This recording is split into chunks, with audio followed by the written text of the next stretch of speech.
Programang ito ay rated SPG. Striktong patnubay at gabay ng magulang ang kailangan. Maaaring Isang mapagpalang araw mga kapuso, narito ang mga dapat nating abangan sa Born to Shine.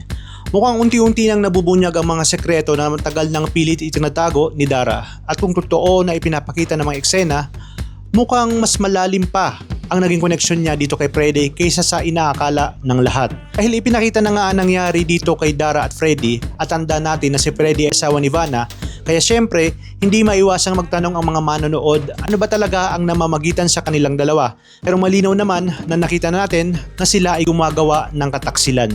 Dito na tuluyang nagiging komplikado ang sitwasyon. Kung matatandaan natin na si Dara mismo ang matagal nang bumabatikos kay Minchi, siya pa ang nagpapakalat na si Minchi ang naging kabit ni Dio at siya raw ang dahilan kung bakit nasira ang kanilang relasyon. Pero ngayon parang bumabalik sa kanya ang lahat ng ibinabato niya dito kay Minchi. Dahil sa mga bagong eksena na lumalabas, si Dara pala ang may sariling sekreto at bago pa man tuluyang masira ang relasyon nila ni Dio, mukhang may mga bagay nang nalaman si Dio tungkol sa kanya. Kaya malaking tanong ngayon kung si Dara pala ang unang nagtaksil, bakit buong tapang niyang itinuturo kay Minchi ang lahat ng sisi? At hindi lang iyan ang malaking revelasyon dahil may isa pang detalye na talagang mapapagulo sa kwento tungkol kay Jenny. Matagal lang may tanong kung sino ba talaga ang tunay na ama ni Jenny. Pero ngayon mukhang may matibay na sagot dahil lumalabas ang resulta ng DNA test na nagpapatunay na si Dio ang biological father nitong si Jenny. Kaya kung pagbabasihan ang revelasyong ito, mas lalong nagiging malinaw kung saan talaga nagsimula itong si Jenny. At habang unti-unting nabubuo ang katotohanan tungkol sa kanyang pamilya, parang kasabay naman itong bumubuhos ang isang bagong chapter sa kanyang karir. Dahil sa kabilang banda, nagkaroon na rin ng malaking breakthrough si Jenny. Naganap na ang kanyang first TV appearance kasama ang sikat na TV host na si Boy Abunda.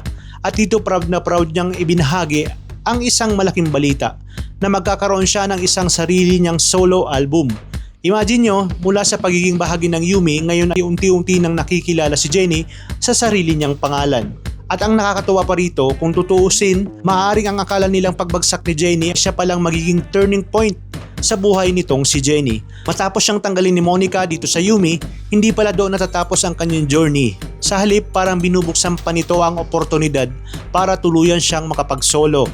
Ngayon, habang si Dara unti-unting naharap sa mga sekretong pilit niyang itinatago, si Jenny naman ay patuloy nang umaangat at sinusubukang patunayan ang sarili niyang bilang solo artist.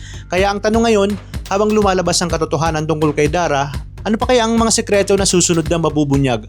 At si Jenny, hanggang saan kaya siya dadalhin ng bagong chapter na ito ng kanyang karir? Dahil mukhang dito pa lang talaga magsisimula ang mas malaking gulo. Abangan natin lahat yan sa mga susunod na kaganapan dito lang sa Born to Shine. Maraming salamat sa inyong panonood at pagpalain tayong lahat, mga kapuso.